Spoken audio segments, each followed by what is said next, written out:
दोस्तों ऐसे ही नहीं, योगी आदित्यनाथ की डिमांड पूरे देश में होती है। योगी जब दहाड़ते हैं तो वो सियासत की दिशा और दशा दोनों बदल देते हैं। वहीं दूसरी तरफ विरोधियों की रातों की नींद उड़ जाती है।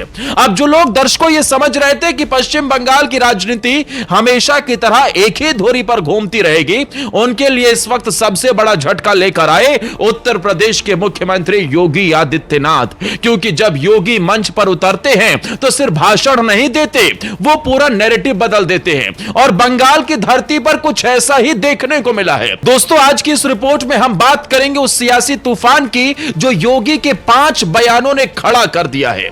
एक तरफ ममता बनर्जी की मजबूत माने जाने वाली पकड़ और दूसरी तरफ योगी का आक्रामक अंदाज, रैलियों में उमड़ता जनसैलाब, कुर्सियां कम पड़ना, मैदान छोटा पड़ जाना और हर तरफ एक ही नारा। यह सिर्फ एक रैली नहीं थी, यह एक सियासी मैसेज था, एक संकेत था दर्शकों कि बंगाल की राजनीति अब करवट ले सकती है।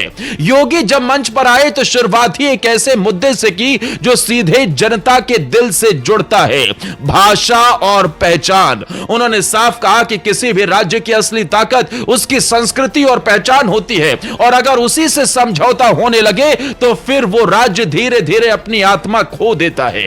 यह बयान सुनते ही दर्शकों एक अलग तरीके का जोश भीड़ में देखने को मिला, क्योंकि बंगाल हमेशा से अपनी सांस्कृतिक विरासत पर गर्व करता रहा है।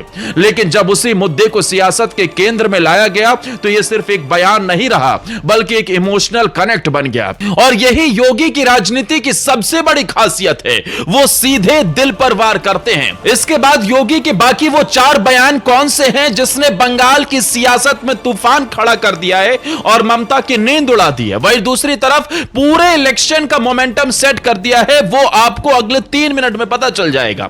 लेकिन दर्शकों क्या उत्तर प्रदेश के मुख्यमंत्री योगी आदित्यनाथ बंगाल में एक बहुत बड़े गेम चेंजर साबित होंगे? क्या योगी वो मास्टर स्ट्रोक साबित होंगे जो सालों से चली आ रही बंगाल की ममता दीदी की सरकार को उखाड़ फेंकेंगे? और क्या बंगाल भी नई राजनीति की दिशा में करवट ले रहा है? अपनी राय जरूर बताना। दोस्तों इस वक्त बंगाल में त्रिमूर्ति ने कमाल संभाल रखी है। एक तरफ अमित शाह, दूसरी तरफ प्रधानमंत्री मोदी और अब योगी आदित्यनाथ लगातार एक के बाद एक रैलियां कर रहे हैं और इन्हीं रैलियों के जरिए से वो ऐसे बयान दे रहे हैं जो पूरे इलेक्शन के अंदर एक नया मोमेंटम सेट कर दे रहे हैं। दर्शकों बीते दिनों आई उन तस्वीर को आपने देखा था जब 2 शेर एक साथ मंच पर नजर आए।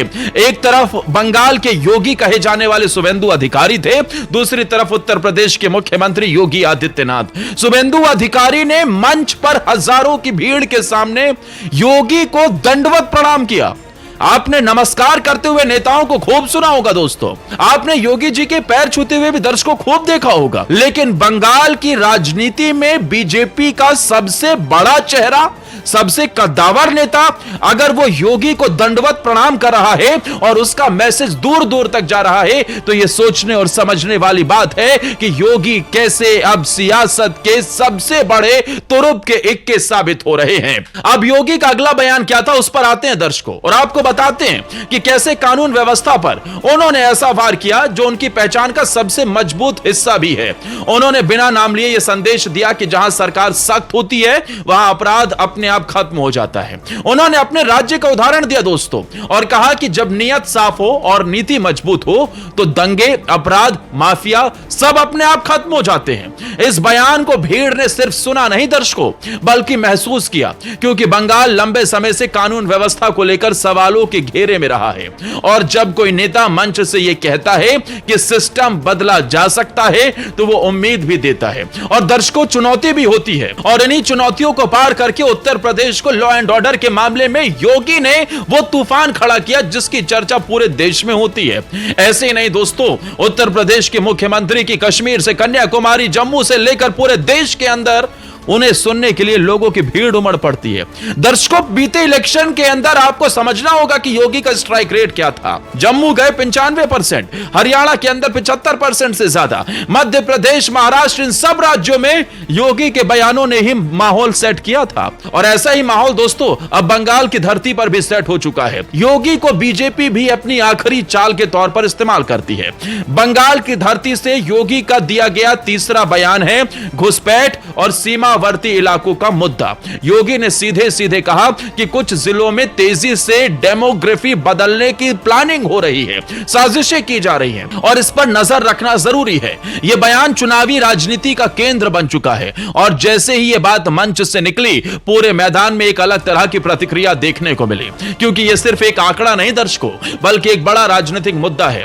इसके बाद योगी ने त्योहारों और परंपराओं की बात की और कहा कि हर नागरिक को बराबरी का अधिकार मिलना चाहिए, चाहे वो किसी भी धर्म या समुदाय से हो, कोई भेदभाव नहीं होना चाहिए। यह बयान खास इसलिए भी था क्योंकि बंगाल में त्योहारों को लेकर कई बार विवाद सामने आए हैं और ऐसे में योगी ने इसे समान अधिकार के मुद्दे के रूप में पेश किया, जिससे एक बड़ा वर्ग खुद को जुड़ा हुआ महसूस करता है। दर्शकों, आपको याद होगा बंगाल के अंदर हिंदू त्योहारों के दौरान हिंसा की खबरें भी आती हैं। ममता बनर्जी छुट्टियां तक नहीं देती हैं। ममता बनर्जी टोपी लगाते हुए तो नजर आती हैं, लेकिन दूसरी तरफ हिंदुओं के त्योहार के मसले पर अपना बड़ा दिल नहीं दिखाती हैं। और इसे ही लेकर योगी जी ने कहा है कि भाई उत्तर प्रदेश आइए, हर त्योहार खुशी से मनता है और किसी की औकात नहीं कि हिंदुओं के त्योहार पर कोई हिंसा करने की सोच भी सके। लेकिन सबसे चर्चित और सबसे तूफानी बयान आखिर में आया। नो कर्फ्यू, नो दंगा, सब चंगा।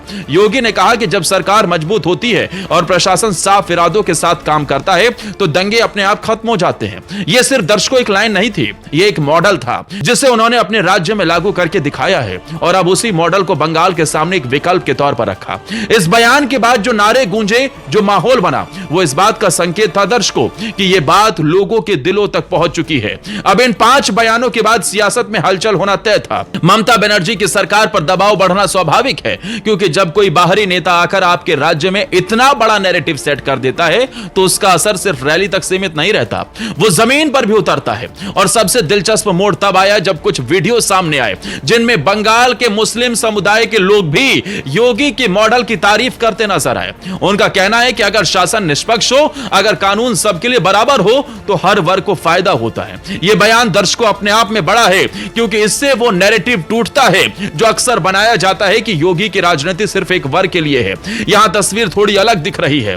हालांकि विरोधी इसे चुनावी रणनीति बता रहे हैं और कह रहे हैं कि ये सिर्फ मंच तक सीमित बातें हैं, लेकिन सियासत में परसेप्शन ही रियलिटी बन जाता है। और इस वक्त परसेप्शन यही बन रहा है कि बंगाल में कुछ नहीं, बहुत कुछ बदल सकता है। अब सवाल यही है कि क्या यह लहर वोट में बदलेगी? क्या यह बयान जमीन पर असर दिखाएंगे या फिर यह सिर्फ चुनावी शोर बनकर रह जाएंगे? क्योंकि भारतीय राजनीति में हर शब्द की कीमत होती है और हर बयान एक दिशा तय करता है। योगी ने अपने 5 बयानों से जो सियासी जमीन तैयार की, वो आने वाले समय में किस रूप में सामने आएगी देखना दिलचस्प होगा। लेकिन इतना तय है कि अब बंगाल की राजनीति पहली जैसी नहीं रहने वाली, क्योंकि जब मंच पर कोई नेता दहाड़ता है और भीड़ उसे जवाब देती है तो समझ लीजिए कि बदलाव की आहट शुरू हो चुकी है। अब यह आहट तूफान बनेगी या नहीं, यह फैसला जनता करेगी और वही इस पूरी कहानी का असली क्लाइमैक्स होगा। दर्शकों, यह रिपोर्ट आपको कैसी लगी? क्या योगी बंगाल की सियासत को बदलकर रख देंगे? क्या योगी इस चुनाव के सबसे बड़े मास्टर स्ट्रोक साबित होंगे? और उत्तर प्रदेश वाला योगी मॉडल आप बंगाल में भी देखना चाहते हैं तो अपनी राय जरूर बताइएगा। इस वीडियो को ज्यादा से ज्यादा शेयर कीजिएगा दोस्तों, और अगर यह वीडियो पसंद आई हो, यह रिपोर्ट अच्छी लगी हो तो प्लीज हमारे चैनल को सब्सक्राइब और फॉलो जरूर कर ले। जय हिंद, वंदे मातरम।